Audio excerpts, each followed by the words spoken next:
30 ನಿಮಿಷ 30 ಸುದ್ದಿಗೆ ಸ್ವಾಗತ. ನಾನು ಶ್ರುತಿರಾಜ್, ಜೊತೆಗಿದ್ದಾರೆ ನನ್ನ ಸೀನಿಯರ್ ಕಲೀಗ್ ನಾನು ನವಿತಾ ಜೈನ್. 30 ಸುದ್ದಿಗಳನ್ನ ನೋಡ್ತಾ ಹೋಗೋಣ. ಆದ್ರೆ ಅದಕ್ಕೂ ಮುಂಚೆ ಒಂದು ಬ್ರೇಕಿಂಗ್ ನ್ಯೂಸ್ ಇದೆ, ಏನು ಅಂತ ಬನ್ನಿ ನೋಡ್ತಾ ಹೋಗೋಣ. BY ವಿಜಯೇಂದ್ರ ಅವರ ವಿಚಾರ ಇದು. BY ವಿಜಯೇಂದ್ರ ಅವರು ಶಿಕಾರಿಪುರದಿಂದಲೇ ಸ್ಪರ್ಧೆ ಮಾಡ್ತಾರೆ ಅನ್ನೋದು ಗೊತ್ತಾಗ್ತಾ ಇದೆ. ವರುಣಾದಿಂದ ವಿಜಯೇಂದ್ರ ಅವರು ಸ್ಪರ್ಧೆ ಮಾಡುವಂತಹ ಪ್ರಶ್ನೆ ಹುಟ್ಕೊಳ್ಳೋದಕ್ಕೆ ಸಾಧ್ಯವೇ ಇಲ್ಲ. ವಿಜಯೇಂದ್ರ ಅವರ ಸ್ಪರ್ಧೆ ಕುರಿತ ಗೊಂದಲಗಳಿಗೆ ಯಡಿಯೂರಪ್ಪನವರೇ ಒಂದು ತೆರೆಯನ್ನ ಎಳೆದಿದ್ದಾರೆ. ವಿಜಯೇಂದ್ರ ಅವರು ಶಿಕಾರಿಪುರದಿಂದಲೇ ಸ್ಪರ್ಧೆ ಮಾಡ್ತಾರೆ ಅಂತ ಹೇಳಿ ಬೆಂಗಳೂರಿನಲ್ಲಿ ಮಾಜಿ ಸಿಎಂ ಯಡಿಯೂರಪ್ಪ ಅವರು ಹೇಳಿಕೆಯನ್ನ ಕೊಟ್ಟಿದ್ದಾರೆ. ಮೈಸೂರಿನ ಸಭೆಗೆ ಹೋಗೋದಕ್ಕೂ ಮುನ್ನ BS ಯಡಿಯೂರಪ್ಪನವರು ಸ್ಪಷ್ಟೀಕರಣವನ್ನ ಕೊಟ್ಟಿರೋದು. ಬೆಂಗಳೂರಿನಲ್ಲಿ ಇದಕ್ಕೆ ಕುರಿತಾಗಿ ಒಂದು ಸ್ಪಷ್ಟೀಕರಣದ ಹೇಳಿಕೆಯನ್ನ ಯಡಿಯೂರಪ್ಪನವರು ಕೊಟ್ಟಿದ್ದಾರೆ. ಸೊ ಇಷ್ಟು ದಿನ ಸಾಕಷ್ಟು ಕನ್ಫ್ಯೂಷನ್ ಇತ್ತು, ವರುಣಾದಿಂದ ವಿಜಯೇಂದ್ರ ಅವರು ಸ್ಪರ್ಧೆ ಆಗಬಹುದು ಅಂತ ಹೇಳಿ. ಸೊ ಈಗ ತಾನೇ ಎಲ್ಲ ಒಂದು ಗೊಂದಲಗಳಿಗೆ ತೆರೆ ಎಳೆಯೋದಕ್ಕೂ ಮುಂಚೆ ಕೆಲವೇ ಕ್ಷಣಗಳ ಹಿಂದಷ್ಟೇ ಹೈಕಮಾಂಡ್ಗೆ ಬಿಟ್ಟಿದ್ದ ವಿಚಾರ ಇದು, ನಾನೇನು ಹೇಳೋದಿಲ್ಲ ಅಂತ ಹೇಳಿ ವಿಜಯೇಂದ್ರ ಅವರು ಮೈಸೂರಿನಲ್ಲಿ ಹೇಳ್ತಾ ಇದ್ರು. ವರುಣಾ ಕಾರ್ಯಕರ್ತರ ಸಭೆಗೂ ಮುನ್ನ ವಿಜಯೇಂದ್ರ ಅವರು ಆ ಮಾತನ್ನ ಹೇಳಿಕೆಯಾಗಿ ಕೊಟ್ಟಿದ್ರು. ವಿಜಯೇಂದ್ರ ಅವರು ಹೈಕಮಾಂಡ್ ನಿರ್ಧಾರ ಅಂತ ಯಾವಾಗ ಹೇಳಿಕ್ ಸ್ಟಾರ್ಟ್ ಮಾಡಿದ್ರು, ಯಡಿಯೂರಪ್ಪನವರು ಇದೀಗ ಸ್ಪಷ್ಟನೆಯನ್ನ ಕೊಟ್ಟಿದ್ದಾರೆ. ಇಲ್ಲ, ನನ್ನ ಮಗ ವರುಣಾದಿಂದಲೇ ಸ್ಪರ್ಧೆ ಮಾಡೋದಿಲ್ಲ, ವರುಣಾದಿಂದ ವಿಜಯೇಂದ್ರ ಸ್ಪರ್ಧೆ ಮಾಡೋದಿಲ್ಲ, ಶಿಕಾರಿಪುರನೇ ಅವರು ಫೈನಲ್ ಆಗಿ ಸೆಲೆಕ್ಟ್ ಮಾಡ್ಕೊಳ್ತಾರೆ ಅನ್ನೋ ಒಂದು ಕನ್ಫ್ಯೂಷನ್ ಏನಿತ್ತು ಇಷ್ಟು ದಿನ, ಅದಕ್ಕೆ ಒಂದು ಫುಲ್ ಸ್ಟಾಪ್ ಅನ್ನ ಇಡುವಂತಹ ಕೆಲಸ ಮಾಡಿದ್ದಾರೆ. ಸೊ ಫೈನಲಿ ಒಂದು ಗೊತ್ತಾಗಿದೆ, ವಿಜಯೇಂದ್ರ ಅವರು ವರುಣಾದಿಂದ ಸ್ಪರ್ಧೆ ಮಾಡೋದಿಲ್ಲ, ಶಿಕಾರಿಪುರದಿಂದಲೇ ಅವರು ಕ್ಷೇತ್ರವನ್ನು ಆಯ್ಕೆ ಮಾಡಿಕೊಂಡು ಕಣಕ್ಕಿಳಿತಾರೆ ಅಂತ. ಇದು ಹೇಳಿರೋದು ಮಾಜಿ ಸಿಎಂ ಯಡಿಯೂರಪ್ಪನವರು. ಇಷ್ಟು ದಿನ ಇದ್ದಂತಹ ಗೊಂದಲಗಳಿಗೆ ಒಂದು ತೆರೆ ಎಳೆಯುವಂತಹ ಕೆಲಸವನ್ನ ಮಾಡಿದ್ದಾರೆ. ವರುಣಾದಲ್ಲಿ ಒತ್ತಡ ಇದ್ರೂ ಸಹ ಶಿಕಾರಿಪುರದಲ್ಲಿ ನಿಲ್ಲಬೇಕು ಅಂತ. ಹೀಗಾಗಿ ಈಗಾಗಲೇ ಬಹಳ ಒತ್ತಡ ಇದೆ ವರುಣಾದಲ್ಲಿ ವಿಜಯೇಂದ್ರ ನಿಲ್ಲಬೇಕು ಅಂತ. ಆದರೆ ನಾನು ಬಹಳ ಹಿಂದೆನೇ ಹೇಳಿದ್ದೇನೆ, ವರುಣಾದಲ್ಲಿ ಒತ್ತಡ ಇದ್ರೂ ಸಹ ಅವನು ಶಿಕಾರಿಪುರದಲ್ಲೇ ನಿಲ್ಲಬೇಕು ಅಂತ.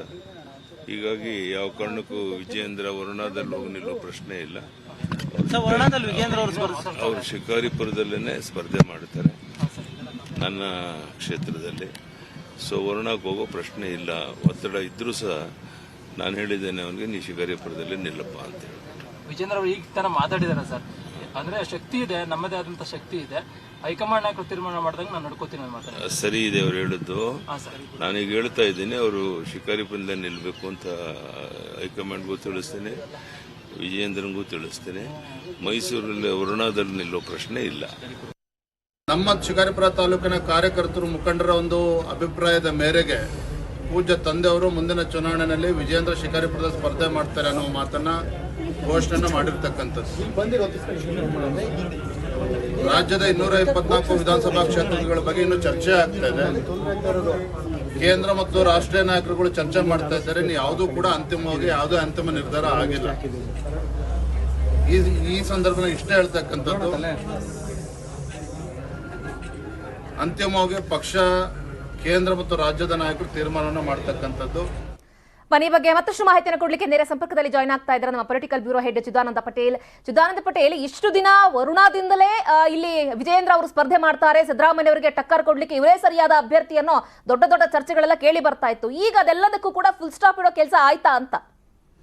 ಶ್ರುತಿ ತನ್ನ ಮಗನ ರಾಜಕೀಯ ಭವಿಷ್ಯದ ಮೇಲೆ ಭಾಳಷ್ಟು ಎಚ್ಚರಿಕೆ ಹೆಜ್ಜೆಯನ್ನು ಇಡುವ ಮುಖಾಂತರ ಮಾಜಿ ಮುಖ್ಯಮಂತ್ರಿ BS ಯಡಿಯೂರಪ್ಪನವರು ವಿಜೇಂದ್ರ ಅವರನ್ನ ಭಾರತೀಯ ಜನತಾ ಪಕ್ಷದ ಹೈಕಮಾಂಡ್ ನಾಯಕರು, ರಾಜ್ಯ ನಾಯಕರು ಎಲ್ಲ ಒಂದು ಕಡೆ ಶಿಕಾರಿಪುರ ಕ್ಷೇತ್ರ ಹೊರತುಪಡಿಸಿ ವರುಣಾದಿಂದ ಸ್ಪರ್ಧೆ ಮಾಡುವ ಎಲ್ಲ ಪ್ಲ್ಯಾನ್ಗೆ ಇವತ್ತು ಯಡಿಯೂರಪ್ಪನವರು ಬ್ರೇಕ್ ಹಾಕಿರುವಂಥದ್ದು.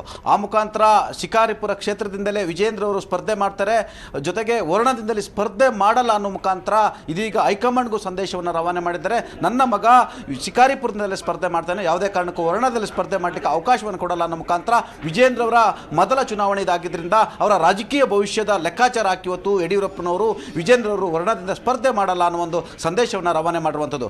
ಯಾಕಂತ ಹೇಳಿದ್ರೆ ವರುಣಾದಿಂದ ಒಂದು ವೇಳೆ ಸ್ಪರ್ಧೆ ಮಾಡಿದರೆ ಮಾಜಿ ಮುಖ್ಯಮಂತ್ರಿ ಹಾಗೂ ಹಾಲಿ ವಿಪಕ್ಷ ನಾಯಕ ಸಿದ್ದರಾಮಯ್ಯ ವಿರುದ್ಧ ಕಣಕ್ಕಿಳಿದ್ರೆ ಅದು ಬೇರೆ ರೀತಿ ಸಂದೇಶ ಹೋಗುತ್ತೆ. ಒಂದು ಕಡೆ OBC ಮತಗಳು ಮತ್ತು ಕುರುಬ ಮತಗಳು ಭವಿಷ್ಯದ ಮುಖ್ಯಮಂತ್ರಿಯ ಕನಸು ಕಾಣ್ತಿರುವಂಥ ತನ್ನ ಪುತ್ರ ವಿಜೇಂದ್ರ ಅವರಿಗೆ ಕುತ್ತಾಗುವ ಸಾಧ್ಯತೆ ಇರತಕ್ಕಂಥದ್ದು.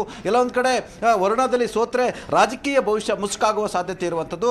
ಮತ್ತೊಂದು ಕಡೆ ವರುಣಾ ಮತ್ತು ಮೈಸೂರಿನ ಅಸ್ಮಿತೆ ಕಾರಣಕ್ಕೆ ಸಿದ್ದರಾಮಯ್ಯ ವಿರುದ್ಧ ಸ್ಪರ್ಧೆ ಅಷ್ಟು ಸುಲಭದ ಮಾತಲ್ಲ ಅನ್ನೋ ಒಂದು ಲೆಕ್ಕಾಚಾರ. ಜೊತೆಗೆ 2018ರ ಪರಿಸ್ಥಿತಿಯೇ ಬೇರೆ ಮತ್ತು 2023ರ ಪರಿಸ್ಥಿತಿಯೇ ಬೇರೆ. ಯಾಕಂತ ಹೇಳಿದ್ರೆ 2018ರಲ್ಲಿ ಕಾಂಗ್ರೆಸ್ ಸರ್ಕಾರ ಇತ್ತು, ಕಾಂಗ್ರೆಸ್ ಸರ್ಕಾರದ ವಿರುದ್ಧ ಆಡಳಿತ ಅಲೆ ವಿರೋಧಿ ಅಲೆ ಇತ್ತು. ಆದರೆ ಇದೀಗ ಬಿಜೆಪಿ ಸರ್ಕಾರದ ವಿರುದ್ಧ ಆಡಳಿತ ವಿರೋಧಿ ಅಲೆ ಇರತಕ್ಕಂಥದ್ದು. ಹಾಗಾಗಿ ಇದು ಎಲ್ಲ ಒಂದು ಕಡೆ ವಿಜೇಂದ್ರ ವಿರುದ್ಧ ತಿರುಗಿದ್ದು ಬೇರೆ ಬೇರೆ ಸಂದೇಶ ಹೋಗುತ್ತೆ ಅನ್ನೋದು. ಪ್ರಮುಖವಾಗಿ ಮೈಸೂರು ಭಾಗದ ಪ್ರಮುಖ ಮಠಾಧೀಶರೊಬ್ಬರು ಯಾವುದೇ ಕಾರಣ ಕೂಡ ತಮ್ಮ ಪುತ್ರರನ್ನು ಇಲ್ಲಿ ನಿಲ್ಲಿಸಬೇಡಿ ಮತ್ತು ಸಿದ್ದರಾಮಯ್ಯನವರು ಇದು ಕೊನೆ ಚುನಾವಣೆ ಅನ್ನೋ ಕಾರಣ ಒಂದು ಸಂದೇಶವನ್ನು ಕೂಡ ಕೊಟ್ಟಿದ್ರು. ಹಾಗಾಗಿ ಮಗನ ರಾಜಕೀಯ ಭವಿಷ್ಯದ ಕಾರಣಕ್ಕಾಗಿ ಇವತ್ತು ಮಾಧ್ಯಮ ಹೇಳಿಕೆ ಕೊಡುವ ಮುಖಾಂತರ ಯಾವುದೇ ಕಾರಣಕ್ಕೂ ಕೂಡ ವಿಜಯೇಂದ್ರ ವರುಣದಿಂದ ಸ್ಪರ್ಧೆ ಮಾಡಲ್ಲ, ಶಿಕಾರಿಪುರದಲ್ಲಿ ಸ್ಪರ್ಧೆ ಮಾಡ್ತಾರೆ ಅನ್ನೋ ಮುಖಾಂತರ. ಶಿಕಾರಿಪುರ ಕ್ಷೇತ್ರ ಅನ್ನೋದು ಅದು ಯಡಿಯೂರಪ್ಪ ಕುಟುಂಬದ ಕೂಸು. ಹಾಗಾಗಿ ಶಿಕಾರಿಪುರದಿಂದಲೇ ವಿಜೇಂದ್ರ ಅವರು ರಾಜಕೀಯ ಭವಿಷ್ಯವನ್ನು ಅರಸ್ತಾರೆ ಎಂಬ ಸಂದೇಶವನ್ನು ರವಾನೆ ಮಾಡಿದ್ದಾರೆ ಅಂತ ಹೇಳ್ಬೋದು. ಶ್ರುತಿ. ಓಕೆ ಪಟೇಲ್, ಥ್ಯಾಂಕ್ ಯು ತಮ್ಮೆಲ್ಲ ಕಂಪ್ಲೀಟ್ ಮಾಹಿತಿಗಾಗಿ. ಸೊ ಇಷ್ಟು ದಿನಗಳ ಕಾಲ ಒಂದೇನು ಕನ್ಫ್ಯೂಷನ್ ಇತ್ತು, ವರುಣಾದಿಂದ ಕಣಕ್ಕಿಳಿಸಬಹುದು ವಿಜಯೇಂದ್ರ ಅವರನ್ನ, ಯಾಕಂದ್ರೆ ಸಿದ್ದರಾಮಯ್ಯನವರು ವರುಣಾದಿಂದ ಸ್ಪರ್ಧೆ ಮಾಡ್ತಾರೆ ಅಂತ ಕೇಳದ್ ಬಂದಂತಹ ದಿನದಿಂದಲೂ ಕೂಡ ವರುಣಾದಿಂದ ವಿಜಯೇಂದ್ರ ಅವರನ್ನ ಕಣಕ್ಕಿಳಿಸಲೇಬೇಕು, ಸಿದ್ದರಾಮಯ್ಯನವರಿಗೆ ಟಕ್ಕರನ್ನ ಕೊಡಬೇಕು ಅಂತ ಸಾಕಷ್ಟು ಚರ್ಚೆಗಳಾಗ್ತಾ ಇತ್ತು. ಬಟ್ ಅದೆಲ್ಲದಕ್ಕೂ ಕೂಡ ಯಡಿಯೂರಪ್ಪನವರು ಫುಲ್ ಸ್ಟಾಪ್ ಅನ್ನ ಇಡೋದ್ರ ಮುಖಾಂತರ ಶಿಕಾರಿಪುರದಿಂದಲೇ ವಿಜಯೇಂದ್ರ ಅವರ ಸ್ಪರ್ಧೆ ಅನ್ನೋದನ್ನ ಘೋಷಣೆ ಮಾಡಿದ್ದಾರೆ.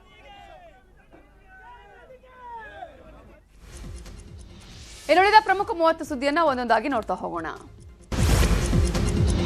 ಮಾಜಿ ಸಿಎಂ ಸಿದ್ದರಾಮಯ್ಯ ಅವರನ್ನ ಸೋಲಿಸಲು ಕೇಸರಿ ಪಡೆ ರಣತಂತ್ರ ರೂಪಿಸ್ತಾ ಇದೆ. ವರುಣದಲ್ಲಿ ಟಫ್ ಅಭ್ಯರ್ಥಿಗಳನ್ನು ಕಣಕ್ಕಿಳಿಸಲು ಬಿಜೆಪಿ ಸಜ್ಜಾಗಿದೆ. ಈ ಕುರಿತು ಮಾತನಾಡಿರೋ ಸಿಎಂ ಬೊಮ್ಮಾಯಿ, ವರುಣದಲ್ಲಿ ನಾವು ಖಂಡಿತವಾಗಿ ಪ್ರಬಲವಾದ ಪೈಪೋಟಿ ಕೊಡ್ತೇವೆ ಅಂತ ಹೇಳಿದ್ರು. ಇನ್ನು ಬಿಜೆಪಿ ನಾಯಕರು ಸಹ ಸಿದ್ದರಾಮಯ್ಯ ವಿರುದ್ಧ ಪ್ರಬಲ ಅಭ್ಯರ್ಥಿಯನ್ನ ಹಾಕ್ತೀವಿ ಅಂತ ಹೇಳಿದ್ದಾರೆ. ವರುಣದಲ್ಲಿ ಖಂಡಿತವಾಗಿಯೂ ನಾವು ಪ್ರಬಲವಾದಂಥ ಪೈಪೋಟಿಯನ್ನು ಕೊಡ್ತೀವಿ.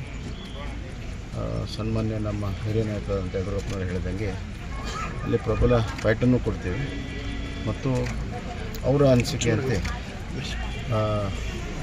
ವಿಜೇಂದ್ರ ಅವರು ನಿಲ್ಲಬೇಕನ್ನುವಂಥದ್ದು ಅಲ್ಲಿಯ ಜನರ ಬೇಡಿಕೆ ಆಗಿದ್ದರೆ ಅಂತಿಮ ತೀರ್ಮಾನ ಸನ್ಮಾನ್ಯ ಯಡಿಯೂರಪ್ಪ ಸಾಹೇಬರು ಮತ್ತು ನಮ್ಮ ಪಾರ್ಲಿಮೆಂಟ್ರಿ ಬೋರ್ಡ್ ತೀರ್ಮಾನವನ್ನು ಇವತ್ತು ಆ ಕ್ಷೇತ್ರದ ಬಗ್ಗೆ ಯಡಿಯೂರಪ್ಪನವರು ಎಲ್ಲ ಸಮೀಕ್ಷೆ ಮಾಡಿ ಪಾರ್ಲಿಮೆಂಟ್ ಬೋರ್ಡ್ನ ಅವರೇ ಸದಸ್ಯರಿದ್ದಾರೆ. ಅಲ್ಲೇ ಪಾರ್ಲಿಮೆಂಟ್ ಬೋರ್ಡಲ್ಲಿ ಅಂತಿಮ ತೀರ್ಮಾನ ನೋಡಿ. ನಾವು ಇವತ್ತು ಒಂದು ಪಾರ್ಟಿಯಾಗಿ ಫೈಟ್ ಮಾಡ್ತೀವಿ. ಅದಕ್ಕೆ ಸಿದ್ದರಾಮಯ್ಯ ಇರ್ಬೋದು, ಡಿ ಕೆ ಶಿವಕುಮಾರ್ ಇರ್ಬೋದು. ಇವತ್ತು ಯಾವ ರೀತಿ ಎಲ್ಲ ಪಕ್ಷದ ಎಲ್ಲ ಕ್ಷೇತ್ರದಲ್ಲಿ ನಾವು ಫೈಟ್ ಮಾಡ್ತೀವಿ ಕಾಂಗ್ರೆಸ್ ವಿರುದ್ಧ. ಅದೇ ರೀತಿ ಸಿದ್ದರಾಮಯ್ಯ ವಿರುದ್ಧ ಫೈಟ್ ಮಾಡ್ತೀವಿ. ಯಾವ ಚಕ್ರವೇ ಮತ್ತೊಂದು ಪ್ರಶ್ನೆನೇ ಇಲ್ಲ. ನೋಡಿ, ಯಾವಾಗಲೂ ಎಲ್ಲೆಲ್ಲಿ ಸ್ಟೇಟ್ ಲೆವೆಲ್ ಲೀಡರ್ಸ್ ಇರ್ತಾರೆ ಅದು ಅಲ್ಲಿ ಹೆಚ್ಚು ಸ್ವಲ್ಪ ಕಾನ್ಸಂಟ್ರೇಷನ್ ಜಾಸ್ತಿ ಆಗ್ತದೆ. ಹೀಗಾಗಿ ಅದ್ರ ಬಗ್ಗೆ ಚರ್ಚೆನೂ ಜಾಸ್ತಿ ಆಗ್ತದೆ. ಆದರೆ ಬೇರೆ ಬೇರೆ ಕ್ಷೇತ್ರಗಳಲ್ಲಿ ಇರ್ತದೆ, ಅದು ಹೈಲೈಟ್ ಆಗೋದಿಲ್ಲ. ಎಲ್ಲ ರಾಜ್ಯದ ಹಿರಿಯ ನಾಯಕರು ಯಾವ ಕ್ಷೇತ್ರದಲ್ಲಿ ಯಾರನ್ನ ನಿಲ್ಲಿಸಬೇಕು ಅನ್ನೋದ್ರ ಬಗ್ಗೆ ತೀರ್ಮಾನವನ್ನು ಕೈಗೊಳ್ತಾರೆ. ಯಡಿಯೂರಪ್ಪ ಸಾಹೇಬ್ರೂ ಕೂಡ ನಮ್ಮ ಪಕ್ಷದ ಈ ಕರ್ನಾಟಕದಲ್ಲಿ ಟಾಲೆಸ್ಟ್ ಲೀಡರ್ ಅವರು. ನಮ್ಮ ರಾಜ್ಯ ನಾಯಕತ್ವಕ್ಕೆ ಯಾರನ್ನ ಉಮೇದುವಾರರಾಗಿ ಮಾಡಬೇಕು ಅನ್ನೋ ನಿರ್ಧಾರವನ್ನು ತೆಗೆದುಕೊಳ್ಳುವಂತಹ ಶಕ್ತಿ, ರಾಜಕೀಯ ಜಾಣ್ಮೆ, ಅನುಭವ ಅವರಿಗಿದೆ. ಕಾಂಗ್ರೆಸ್ ಭ್ರಮನಿರಸನಗೊಂಡಿದೆ, ಅವ್ರಿಗೆ ವಿಶ್ವಾಸ ಇಲ್ಲ ಅನ್ನೋದಕ್ಕೆ ಒಂದೇ ಒಂದು ಸಾಕ್ಷಿ ಸಿದ್ದರಾಮಯ್ಯನವ್ರಿಗೆ ಕ್ಷೇತ್ರವನ್ನು ಹುಡ್ಕೊಳ್ಳಿಕ್ಕೆ ಆಗ್ತಾ ಇಲ್ಲ. ಇವತ್ತಿನ ತನಕ ಸಿದ್ದರಾಮಯ್ಯನವರು ಈಗ ವರ್ಣ ಅಂತ ಮಾಡಿದ್ರು, ಮಗನ್ನ ಬಿಡಿಸಿ. ಮತ್ತು ಇವ್ರದ್ದು ತ್ಯಾಗನ ನೋಡ್ರಿ ಹೆಂಗ, ಮಗನಿಗೆ ಏನೋ ಅಪ್ಪನಿಗಾಗಿ ಮಗ ತ್ಯಾಗ. ವರುಣಾದಲ್ಲಿ ವಿಜಯೇಂದ್ರನನ್ನ ನಿಲ್ಲಿಸುವಂತೆ ಯಡಿಯೂರಪ್ಪನವರಿಗೆ ಆಪ್ತರು ಒತ್ತಡ ಹಾಕ್ತಿದ್ದಾರಂತೆ. ಈ ಕುರಿತು ಕಾಂಗ್ರೆಸ್ ಮುಖಂಡ ರಮೇಶ್ ಬಾಬು ಹೊಸ ಬಾಂಬ್ ಸಿಡಿಸಿದ್ದಾರೆ. ವರುಣಾಗೆ ವಿಜಯೇಂದ್ರ ಕರೆತರುವುದಕ್ಕೆ ಶೋಭಾ ಕರಂದ್ಲಾಜೆ ಮೂಲಕ ಒತ್ತಡ ಹಾಕಿಸಿದ್ದಾರೆ. ವಿಜಯೇಂದ್ರ ಮೇಲೆ ಹಲವಾರು ಪ್ರಕರಣಗಳಿವೆ, ಇದನ್ನ ಕ್ಲಿಯರ್ ಮಾಡೋದಕ್ಕೆ ವರುಣ ಆಫರ್ ನೀಡಿದ್ದಾರಂತೆ. ಅಪ್ಪ ಮಗನಿಗೆ ಇಷ್ಟ ಇಲ್ಲದೆ ಇದ್ರೂ ಸ್ಪರ್ಧೆಗೆ ಒಳಸಂಚು ರೂಪಿಸಿದ್ದಾರೆ ಅಂತ ರಮೇಶ್ ಬಾಬು ಆರೋಪಿಸಿದ್ದಾರೆ. ಚುನಾವಣಾ ಅಖಾಡಕ್ಕೆ ಈಗಾಗಲೇ ಕಾಂಗ್ರೆಸ್ನ 124 ಅಭ್ಯರ್ಥಿಗಳಿಗೆ ಟಿಕೆಟ್ ಘೋಷಿಸಲಾಗಿದೆ. ಕಾಂಗ್ರೆಸ್ನ ಮೊದಲ ಪಟ್ಟಿ ರಿಲೀಸ್ ಆಗಿದ್ದು ಈಗ ಕಾಂಗ್ರೆಸ್ 2ನೇ ಪಟ್ಟಿ ಬಹುತೇಕ ರೆಡಿ ಆಗಿದೆ ಎನ್ನಲಾಗ್ತಿದೆ. ಉಳಿದ 100ರಲ್ಲಿ 60 ಹೆಸರುಗಳಿಗೆ ಕಾಂಗ್ರೆಸ್ ಹೈಕಮಾಂಡ್ ಅಂಕಿತ ಹಾಕಿದೆ. ಕಾಂಗ್ರೆಸ್ ಮೊದಲ ಪಟ್ಟಿಯಲ್ಲಿ 124 ಹೆಸರುಗಳನ್ನು ಬಿಡುಗಡೆ ಮಾಡಲಾಗಿತ್ತು. ಈಗ 60 ಹೆಸರುಗಳಿಗೆ ಕೇಂದ್ರ ಚುನಾವಣಾ ಸಮಿತಿ ಅಂಕಿತ ಹಾಕಿದೆ. ಬಿಜೆಪಿಯಲ್ಲಿ ಅಭ್ಯರ್ಥಿಗಳ ಆಯ್ಕೆ ಕಸರತ್ತು ಜೋರಾಗಿ ನಡೀತಾ ಇದೆ. ಅಭ್ಯರ್ಥಿಗಳ ಆಯ್ಕೆಗೆ ಬಿಜೆಪಿ ವಿನೂತನ ಪ್ರಯೋಗಕ್ಕೆ ಮುಂದಾಗಿದೆ. ಬೆಂಗಳೂರಿನ ಪ್ಯಾಲೇಸ್ ಮೈದಾನದಲ್ಲಿ ಬಿಜೆಪಿಯಿಂದ ಅಭ್ಯರ್ಥಿಗಳ ಆಯ್ಕೆಗೆ ವೋಟಿಂಗ್ ಮಾಡಲಾಗ್ತಾ ಇದೆ. ಬೆಂಗಳೂರಿನ 3 ಕಡೆಗಳಲ್ಲಿ ಮತದಾನದ ಕೇಂದ್ರ ತೆರೆಯಲಾಗಿದ್ದು ಬ್ಯಾಲೆಟ್ ಪೇಪರ್ ಮೂಲಕ ಅಭ್ಯರ್ಥಿ ಆಯ್ಕೆಗೆ ಬಿಜೆಪಿ ಮುಖಂಡರು ವೋಟಿಂಗ್ ಮಾಡುತ್ತಿದ್ದಾರೆ. ಕಾಂಗ್ರೆಸ್ ಈಗಾಗಲೇ ಅಭ್ಯರ್ಥಿಗಳ ಮೊದಲ ಪಟ್ಟಿಯನ್ನ ರಿಲೀಸ್ ಮಾಡಿದೆ. ಬಿಜೆಪಿ ಅಭ್ಯರ್ಥಿಗಳ ಅಂತಿಮ ಆಯ್ಕೆ ಕಸರತ್ತು ನಡೆದಿದೆ. ಈ ಕುರಿತು ಬೆಳಗಾವಿಯಲ್ಲಿ ಮಾತನಾಡಿರುವ ಕೇಂದ್ರ ಸಚಿವ ಪ್ರಹ್ಲಾದ್ ಜೋಶಿ, ಏಪ್ರಿಲ್ 6 ಇಲ್ಲವೇ ಏಪ್ರಿಲ್ 7ರಂದು ಬಿಜೆಪಿ ಅಭ್ಯರ್ಥಿಗಳ ಪಟ್ಟಿ ಬಿಡುಗಡೆ ಮಾಡ್ತೀನಿ ಅಂತ ಹೇಳಿದ್ದಾರೆ. ರಾಜರಾಜೇಶ್ವರಿ ನಗರ ಕ್ಷೇತ್ರದಲ್ಲಿ ಹೊಡಿಬಡಿ ರಾಜಕೀಯ ಶುರುವಾಗಿದೆ. ಸಚಿವ ಮುನಿರತ್ನ ಭಾಷಣದ ವೇಳೆ ಪ್ರಚೋದನಕಾರಿ ಹೇಳಿಕೆ ಕೊಟ್ಟಿದ್ದಾರೆ. ಆರ್ಆರ್ ನಗರ ಕ್ಷೇತ್ರದ ಖಾತಾನಗರದಲ್ಲಿ ಭಾಷಣದ ವೇಳೆ ಸಚಿವ ಮುನಿರತ್ನ ಹೊಡಿಬಡಿ ಮಾತನಾಡಿದ್ದಾರೆ. ಈ ಬಗ್ಗೆ ಆರ್ಆರ್ ನಗರ ಕ್ಷೇತ್ರದ ಕಾಂಗ್ರೆಸ್ನ ಅಭ್ಯರ್ಥಿ ಕುಸುಮ ಪೊಲೀಸರಿಗೆ ದೂರು ಕೊಟ್ಟಿದ್ದು ಚುನಾವಣಾ ಆಯೋಗಕ್ಕೂ ದೂರು ನೀಡಲು ಮುಂದಾಗಿದ್ದಾರೆ. ಇನ್ನು ಸಚಿವ ಮುನಿರತ್ನ ವಿರುದ್ಧ ಸಂಸದ ಡಿಕೆ ಸುರೇಶ್ ಕಿಡಿಕಾರಿದ್ದಾರೆ. ರಾಜರಾಜೇಶ್ವರಿ ನಗರ ಕ್ಷೇತ್ರದಲ್ಲಿ ಸಚಿವ ಮುನಿರತ್ನ ತಮಿಳಿಗರನ್ನ ಕನ್ನಡಿಗರ ಮೇಲೆ ಎತ್ಕಡ್ತಿದ್ದಾರೆ ಅಂತ ಆರೋಪ ಮಾಡಿದ್ದಾರೆ. ಕೆಪಿಸಿಸಿ ಅಧ್ಯಕ್ಷ ಡಿಕೆ ಶಿವಕುಮಾರ್ ವಿರುದ್ಧ ಬಿಜೆಪಿ ಶಾಸಕ ಯತ್ನಾಳ್ ವಾಗ್ದಾಳಿ ನಡೆಸಿದ್ದಾರೆ. ಡಿಕೆಶಿ ಮೊದಲಿನಿಂದಲೂ ದಂಧೆ ಮಾಡಿದ್ದಾರೆ, ಈಗಲೂ ಸಹ ಅದೇ ದಂಧೆ ಮಾಡ್ತಿದ್ದಾರೆ. ಕಾಂಗ್ರೆಸ್ನಲ್ಲಿ ಅಭ್ಯರ್ಥಿಗಳೇ ಇಲ್ಲ, ಹೀಗಾಗಿ ಬಿಜೆಪಿಯವರನ್ನ ಕರೆದು ಟಿಕೆಟ್ ಕೊಡ್ತೀವಿ ಅಂತಿದ್ದಾರೆ ಅಂತ ಕಿಡಿಕಾರಿದ್ರು. ಸಿಎಂ ಬಸವರಾಜ ಬೊಮ್ಮಾಯಿ ಬೆಂಗಳೂರು ಗ್ರಾಮಾಂತರ ಜಿಲ್ಲೆಯ ದೊಡ್ಡಬಳ್ಳಾಪುರದ ಪ್ರಸಿದ್ಧ ಘಾಟಿ ಸುಬ್ರಹ್ಮಣ್ಯ ದೇವಸ್ಥಾನಕ್ಕೆ ಭೇಟಿ ಕೊಟ್ಟು ವಿಶೇಷ ಪೂಜೆ ಸಲ್ಲಿಸಿದರು. ಇನ್ನು ಚುನಾವಣಾ ನೀತಿ ಸಂಹಿತೆ ಜಾರಿ ಹಿನ್ನೆಲೆಯಲ್ಲಿ ದೊಡ್ಡಬಳ್ಳಾಪುರ ತಾಲೂಕಿನ ಹೊಸಹುಡ್ಯ ಗ್ರಾಮದ ಚೆಕ್ಪೋಸ್ಟ್ ಬಳಿ ಸಿಎಂ ಬೊಮ್ಮಾಯಿ ಅವರ ಕಾರನ್ನ ಚುನಾವಣಾಧಿಕಾರಿಗಳು ತಪಾಸಣೆ ಮಾಡಿದರು. ತುಮಕೂರಿನಲ್ಲಿ ಬಿಜೆಪಿ ಟಿಕೆಟ್ ಫೈಟ್ ಹೆಚ್ಚುತ್ತಲೇ ಇದೆ. ಇಬ್ಬರು ಇದ್ದ ಟಿಕೆಟ್ ರೇಸ್ನಲ್ಲೀಗ ಮತ್ತೊಬ್ಬರು ಸೇರ್ಪಡೆಯಾಗಿದ್ದಾರೆ. ತುಮಕೂರು ನಗರ ಕ್ಷೇತ್ರಕ್ಕಾಗಿ ಹಾಲಿ ಶಾಸಕ ಜ್ಯೋತಿ ಗಣೇಶ್ ಹಾಗೆಯೇ ಮಾಜಿ ಸಚಿವ ಸೊಗಡು ಶಿವಣ್ಣ ನಡುವೆ ತೀವ್ರ ಪೈಪೋಟಿ ನಡೀತಾ ಇದೆ. ಈಗ ಟಿಕೆಟ್ಗಾಗಿ ಮಾಜಿ ಎಂಎಲ್ಸಿ ಹುಲಿನಾಯ್ಕರ್ ಪಟ್ಟು ಹಿಡಿದಿದ್ದಾರೆ. ರಾಜ್ಯದಲ್ಲಿ ಚುನಾವಣೆ ಹತ್ತಿರವಾಗ್ತಿದ್ದಂತೆ ಪಕ್ಷಾಂತರ ಪರ್ವ ಶುರುವಾಗಿದೆ. ಬಳ್ಳಾರಿಯ ಕೂಡ್ಲಿಗಿ ಶಾಸಕ ಎನ್ವೈ ಗೋಪಾಲಕೃಷ್ಣ ಬಿಜೆಪಿಗೆ ಗುಡ್ ಬೈ ಹೇಳಿದ್ದಾರೆ. ವಿಧಾನಸಭಾಧ್ಯಕ್ಷ ಕಾಗೇರಿಗೆ ಶಾಸಕ ಗೋಪಾಲಕೃಷ್ಣ ರಾಜೀನಾಮೆ ಸಲ್ಲಿಸಿದ್ದಾರೆ. ಗೋಪಾಲಕೃಷ್ಣ ಶೀಘ್ರದಲ್ಲೇ ಕಾಂಗ್ರೆಸ್ ಸೇರಲಿದ್ದು ಮೊಳಕಾಲ್ಮೂರು ಕ್ಷೇತ್ರದ ಕಾಂಗ್ರೆಸ್ ಟಿಕೆಟ್ ಆಕಾಂಕ್ಷಿಯಾಗಿದ್ದಾರೆ. ಮತ ಬ್ಯಾಂಕ್ನ ಓಲೈಕೆಗೆ ಮುಸ್ಲಿಮರಿಗೆ ಕಾಂಗ್ರೆಸ್ ಮೀಸಲಾತಿ ನೀಡಿತ್ತು. ಕಾಂಗ್ರೆಸ್ ಸಂವಿಧಾನ ಬಾಹಿರವಾಗಿ ಮೀಸಲಾತಿ ಕೊಟ್ಟಿತ್ತು ಅಂತ ದಾವಣಗೆರೆಯಲ್ಲಿ ಕೇಂದ್ರ ಸಚಿವೆ ಶೋಭಾ ಕರಂದ್ಲಾಜೆ ಹೇಳಿದ್ದಾರೆ. ನಮ್ಮ ಸರ್ಕಾರ ಮುಸ್ಲಿಮರ ಮೀಸಲಾತಿಯನ್ನು ತೆಗೆದುಹಾಕಿ ಎಲ್ರಿಗೂ ನ್ಯಾಯ ಒದಗಿಸಿದೆ. ನಮ್ಮ ಲಿಂಗಾಯತ, ಒಕ್ಕಲಿಗ, ಹಿಂದುಳಿದ ಜಾತಿಗಳಿಗೆ ಮೀಸಲಾತಿ ಕೊಟ್ಟಿದೆ ನಮ್ಮ ಸರ್ಕಾರ. ಆದರೆ ಕಾಂಗ್ರೆಸ್ನ ಷಡ್ಯಂತ್ರದಿಂದ ತಪ್ಪು ಸಂದೇಶ ಜನರಿಗೆ ರವಾನೆಯಾಗ್ತಿದೆ ಅಂತ ಹೇಳಿದರು. ಶಿವಮೊಗ್ಗದ ಸಾಗರ ಕ್ಷೇತ್ರದಲ್ಲಿ ಕಾಂಗ್ರೆಸ್ ಅಭ್ಯರ್ಥಿ ಬೇಳೂರು ಗೋಪಾಲಕೃಷ್ಣ ವಿರುದ್ಧ ಕಾಂಗ್ರೆಸ್ಸಿಗರು ಬೇಸರ ವ್ಯಕ್ತಪಡಿಸಿದ್ದಾರೆ. ಕಾಗೋಡು ತಿಮ್ಮಪ್ಪನವರಿಗೆ ಬೇಳೂರು ವಿಶ್ವಾಸಕ್ಕೆ ತೆಗೆದುಕೊಂಡಿಲ್ಲ, ಮೂಲ ಕಾಂಗ್ರೆಸ್ಸಿಗರನ್ನ ಮರೆತು ಚುನಾವಣೆ ನಡೆಸಲು ಹೊರಟಿದ್ದಾರೆ ಅಂತ ಕಾರ್ಯಕರ್ತರು ಕಿಡಿಕಾರಿದ್ದಾರೆ. ಚಿಕ್ಕಬಳ್ಳಾಪುರದ ಬಿಜೆಪಿ ಟಿಕೆಟ್ ಆಕಾಂಕ್ಷಿಗಳ ಅಭಿಪ್ರಾಯ ಸಂಗ್ರಹ ಸಭೆಯಲ್ಲಿ ಗದ್ದಲ ಉಂಟಾಗಿದೆ. ಮಾಜಿ ಶಾಸಕ ರಾಜಣ್ಣ ಕಡೆಯವರನ್ನ ಕಡೆಗಣಿಸಿದ್ದಾರೆ ಅಂತ ವಾಗ್ವಾದ ನಡೆದಿದೆ. ಇತ್ತ ಯಾದಗಿರಿಯ ಬಿಜೆಪಿ ಸಭೆಯಲ್ಲಿ ಅಭಿಪ್ರಾಯ ಸಂಗ್ರಹದ ಮತದಾನ ವಿಚಾರವಾಗಿ ಗಲಾಟೆ ನಡೆದಿದ್ದು ಬಿಜೆಪಿ ಟಿಕೆಟ್ ಆಕಾಂಕ್ಷಿ ಚಂದ್ರಶೇಖರ್ ಗೌಡ ಮಾಗನೂರು ಹಾಗೂ ಸಿದ್ದಣ್ಣಗೌಡ ಕಾಡಂನೂರು ನಡುವೆ ವಾಗ್ವಾದ ನಡೆದಿದೆ.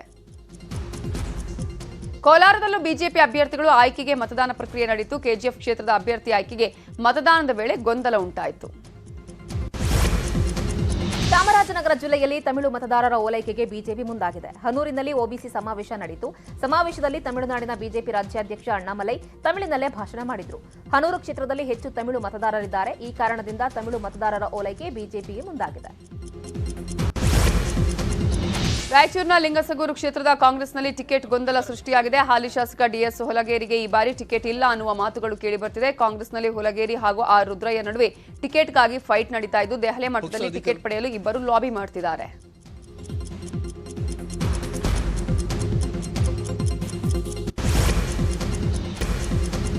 ದಾಖಲೆ ಇಲ್ಲದೆ ಫಾರ್ಚುನರ್ ಕಾರಲ್ಲಿ ಸಾಗಿಸ್ತಾ ಇದ್ದ 2.5 ಲಕ್ಷ ಹಣವನ್ನು ಪೊಲೀಸರು ವಶಕ್ಕೆ ಪಡೆದಿದ್ದಾರೆ. ಚಿಕ್ಕಮಗಳೂರಿನ ಮೂಡಿಗೆರೆ ತಾಲೂಕಿನ ಕೊಟ್ಟಿಗೆಹಾರ ಚೆಕ್ ಪೋಸ್ಟ್ ಅಲ್ಲಿ ಪೊಲೀಸರು ತಪಾಸಣೆ ಮಾಡುವ ವೇಳೆ 2.5 ಲಕ್ಷ ಹಣವನ್ನು ಸೀಸ್ ಮಾಡಿದ್ದಾರೆ.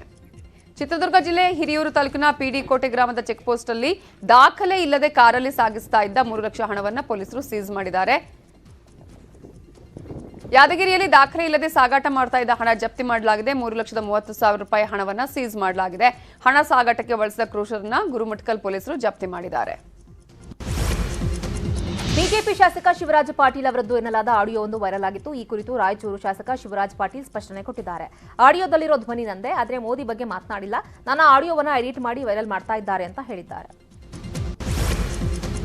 ಒಂದೇ ಕುಟುಂಬದ 4 ಆತ್ಮಹತ್ಯೆ ಮಾಡಿಕೊಂಡಿರುವ ದಾರುಣ ಘಟನೆ ಮಂಗಳೂರಿನ ಕೆಎಸ್ ರಾವ್ ರಸ್ತೆಯ ಕರುಣಾ ಲಾಡ್ಜ್ನಲ್ಲಿ ನಡೆದಿದೆ. ಮೈಸೂರು ಮೂಲದ ದೇವೇಂದ್ರ ಕುಟುಂಬ ಆತ್ಮಹತ್ಯೆಗೆ ಶರಣಾಗಿದೆ. ರಾಜಧಾನಿ ಬೆಂಗಳೂರಿನಲ್ಲಿ ಬೆಚ್ಚಿ ಬೀಳುವಂತಹ ಘಟನೆಯೊಂದು ನಡೆದಿದೆ. ಸ್ನೇಹಿತನ ಜತೆಯಲ್ಲಿ ಪಾರ್ಕ್ನಲ್ಲಿ ಕೂತಿದ್ದ ಯುವತಿಯನ್ನ 4 ಸೇರಿ ಎಳೆದೊಯ್ದು ಸಾಮೂಹಿಕವಾಗಿ ಅತ್ಯಾಚಾರ ನಡೆಸಿರುವ ಘಟನೆ ಕೋರಮಂಗಲ ಠಾಣಾ ವ್ಯಾಪ್ತಿಯಲ್ಲಿ ನಡೆದಿದೆ. ಪ್ರಕರಣ ದಾಖಲಿಸಿಕೊಂಡ ಪೊಲೀಸರು ಇದೀಗ ಆರೋಪಿಗಳನ್ನು ಬಂಧಿಸಿದ್ದಾರೆ. ಉತ್ತರ ಪ್ರದೇಶದ ಕಾನ್ಪುರದಲ್ಲಿ ಭಾರೀ ಅಗ್ನಿ ಅವಘಡ ಸಂಭವಿಸಿದೆ. ಬಸ್ಮಂಡಿ ಪ್ರದೇಶದ ಮಸೂದ್ ಕಾಂಪ್ಲೆಕ್ಸ್ನಲ್ಲಿ ಸಿದ್ಧ ಉಡುಪುಗಳ ಕಟ್ಟಡದಲ್ಲಿ ಬೆಂಕಿ ಕಾಣಿಸಿಕೊಂಡಿದ್ದು ಬೆಂಕಿ ನಂದಿಸಲು ಅಗ್ನಿಶಾಮಕ ಸಿಬ್ಬಂದಿ ಹರಸಾಹಸ ಪಟ್ಟರು. ಪಶ್ಚಿಮ ಬಂಗಾಳದಲ್ಲಿ ನಿನ್ನೆ ರಾಮನವಮಿ ಶೋಭಾಯಾತ್ರೆ ವೇಳೆ ಘರ್ಷಣೆ ನಡೆದಿತ್ತು. ಪ್ರಕರಣಕ್ಕೆ ಸಂಬಂಧಪಟ್ಟಂತೆ ಪೊಲೀಸರು 30ಕ್ಕೂ ಹೆಚ್ಚು ಜನರನ್ನ ಬಂಧಿಸಿದ್ದು 100 ಜನರ ವಿರುದ್ಧ ಕೇಸ್ ದಾಖಲಿಸಿದ್ದಾರೆ. ಸದ್ಯ ಹೌರಾದ ಶಿಬ್ಪುರ್ನಲ್ಲಿ ಹೆಚ್ಚಿನ ಪೊಲೀಸ್ ಬಂದೋಬಸ್ತ್ ಮಾಡಲಾಗಿದೆ. ಮಧ್ಯಪ್ರದೇಶದ ಬೆಳೇಶ್ವರ ಮಹಾದೇವ್ ಜಿಲೇಲಾಲ್ ದೇವಸ್ಥಾನದಲ್ಲಿ ಮೆಟ್ಟಿಲುಬಾವಿ ಮೇಲ್ಛಾವಣಿ ಕುಸಿದು ಬಿದ್ದ ಪ್ರಕರಣಕ್ಕೆ ಸಂಬಂಧಪಟ್ಟಂತೆ ಸಾವಿನ ಸಂಖ್ಯೆ 35ಕ್ಕೆ ಏರಿಕೆಯಾಗಿದೆ. ಇನ್ನು ಮಧ್ಯಪ್ರದೇಶದ ಸಿಎಂ ಶಿವರಾಜ್ ಸಿಂಗ್ ಚೌಹಾಣ್ ಆಸ್ಪತ್ರೆಗೆ ಭೇಟಿ ಕೊಟ್ಟು ಗಾಯಾಳುಗಳ ಆರೋಗ್ಯವನ್ನು ವಿಚಾರಿಸಿದ್ದಾರೆ. ಚಾಮರಾಜನಗರ ಜಿಲ್ಲೆಯಲ್ಲಿ ರಾತ್ರಿ ಸುರಿದ ಬಿರುಗಾಳಿ ಸಹಿತ ಭಾರೀ ಮಳೆಗೆ ಅಪಾರ ಪ್ರಮಾಣದ ರೈತರ ಬೆಳೆ ಹಾನಿಯಾಗಿದೆ. ಮರಿಯಾಲ ಗ್ರಾಮದಲ್ಲಿ ಬಾಳೆ ತೋಟ ಸಂಪೂರ್ಣವಾಗಿ ನೆಲಕಚ್ಚಿದೆ. ಇದರಿಂದ 10 ಲಕ್ಷಕ್ಕೂ ಹೆಚ್ಚು ಮೌಲ್ಯದ ಬಾಳೆ ನಷ್ಟವಾಗಿದೆ. ಶಿವಮೊಗ್ಗದ ತೀರ್ಥಹಳ್ಳಿ ಜನರಿಗೆ ತಲೆನೋವಾಗಿದ್ದ ಗಜರಾಜ ಸೆರೆಯಾಗಿದ್ದಾನೆ. ಕೆಲವು ದಿನಗಳ ಹಿಂದೆ ತೀರ್ಥಹಳ್ಳಿ ಪಟ್ಟಣಕ್ಕೆ ಕಾಡಾನೆ ನುಗ್ಗಿತ್ತು. ಕಳೆದ ರಾತ್ರಿ ಕಾರ್ಯಾಚರಣೆ ನಡೆಸಿದ ಅರಣ್ಯ ಇಲಾಖೆ ಸಿಬ್ಬಂದಿ 10 ವರ್ಷದ ಕಾಡಾನೆಯನ್ನ ಸೆರೆ ಹಿಡಿದಿದ್ದಾರೆ.